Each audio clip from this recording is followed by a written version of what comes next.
Hello friends, my name is Ramandeep Kaur and today I will introduce a case about South China Sea. So let's start with the introduction. South China Sea always was one of the international intense issues, and also it's a sign of competing for sovereignty claims over an island feature and ocean spaces by a number of countries. The parties are making a great effort for conflict management and seeking a peaceful solution for this dispute. On January 22nd, 2013, the Philippines unilaterally instituted international arbitration over the South China Sea based on the mandatory arbitration procedure of United Nations Convention on the Law of Sea. This activity has caused a great disturbance in the international community, and two kind of uh, points appeared in the world.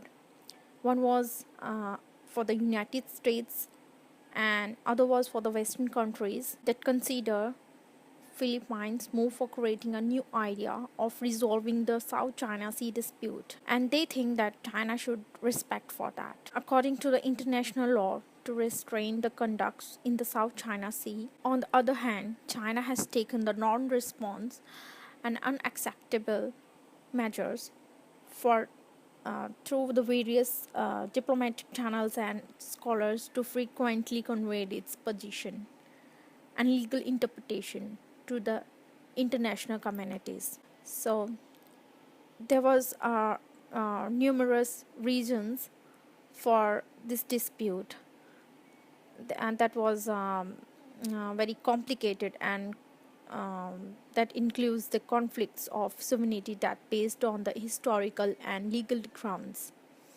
because it is South China Sea was is the lifeline of maritime shipping of Asian countries, and in Europe, the United States, Japan, and the South Korea. So it also had the strategic position for the mainland of China to see ocean trade. Moreover, the South China Sea has been regarded as rich in oil and gas reserves, and also for the fishery resources. So in 1970, the result of probate the abundant seabed oil reserves in the South China Sea and sparked fisher battle for territorial sovereignty, such as in China, Malaysia, and Philippines, Taiwan, and Vietnam.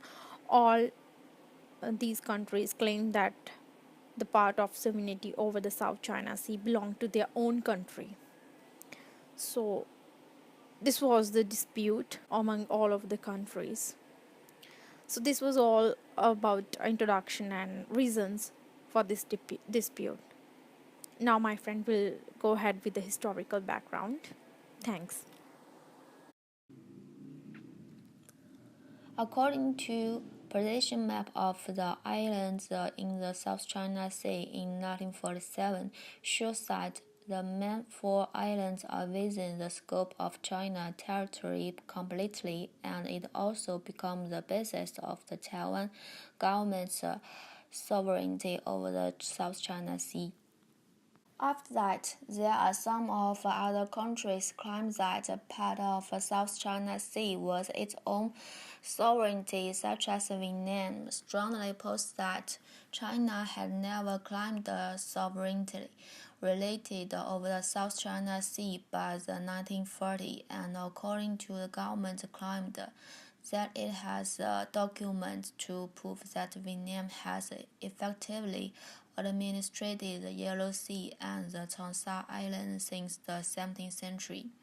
The Philippines said that the government of Manila claims that the sovereignty basis of the South China Sea is judgment in accordance with the geographical proximity to the separately islands.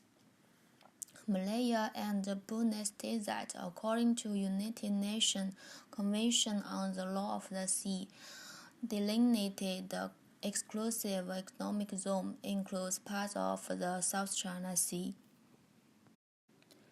From 2009, the South China Sea dispute has become nervous that also continues to nowadays. The most serious conflict in the South China Sea in recent years occurred between China, Vietnam, and the Philippines. There are some events include in 1974, the Shiza battle between China and Vietnam. In 1988, the sovereignty battle between China and Vietnam. In early 2012, China and the Philippines was a confrontation around the Huangyan Island. And at the end of 2012, Vietnam asserted that the Chinese Navy destroyed the pop ship equipment, so broke out the massive anti-China demonstration. In early 2030, Manila announced that its alliance with the UNCOS rules will submit the arbitration on the PCA in The Hague. In May 2014, China deployed the drilling rig near the Shisa Islands and caused several times boat clash between Vietnamese and Chinese. On July 12, 2016, the Arbitration Tribunal registered under the Permanent Court of Arbitration in The Hague claimed it is unanimous in the case of Philippines against China about the dispute over territory and maritime jurisdictions in the South China Sea. The arbitration provided by United Nations Convention on the Law of the Sea stated that there is no legal basis for China to claim historic rights to resources within the sea areas falling within the 9-dash line. Moreover, it also judged that some of the areas in the South China Sea belong to the exclusive economic zone of the Philippines. Furthermore, the Arbitration Tribunal considered that some of the activities in China have caused environmentally serious hazards. Finally, the tribunal ruled that China took actions that aggravated the dispute, such as large-scale land reclamation and construction of artificial islands. In recent developments until last year, Philippines has dramatically turned its attitude on the arbitration of the South China Sea as a result of arbitration on the dispute. Philippines has asserted its willingness to negotiate with China and set dispute aside and counted China as one of so-called closet allies. In return, China has offered the Philippines 14 million arms package for free and 7.3 billion US dollars financial pledges through grants and soft loans. As such, China's ground has been strengthened to disregard some Western countries proposed that China should show respect to the result of arbitration happened in the PCA Hague. Thanks for all my group members' presentation. I'm going to talk about the opinions from experts and the conclusion about this dispute and the end. There's a lot of Western international law experts consider the arbitral award has the historical meaning and it will form an extremely important part of jurisprudence for years to come. However, due to lack of clear enforcement mechanism, China has been continued resistance and a consistent refusal to recognize the arbitral award. Therefore, how to implement the PCA's ruling and many international conventions is the critical question. According to James Kreska, the arbitral tribunal ruled ending the legal ambiguity previously existing with China's 9-dash line and further concluded that there's no topographic feature and the issue are entitled to an exclusive economy zone or continental itself. There are also some other international law experts believed that aftermath of the arbitration and the reactions indicated there's a little hope that China Sea award may result in a period of peaceful confliction management of the twist disputes within the South China Sea.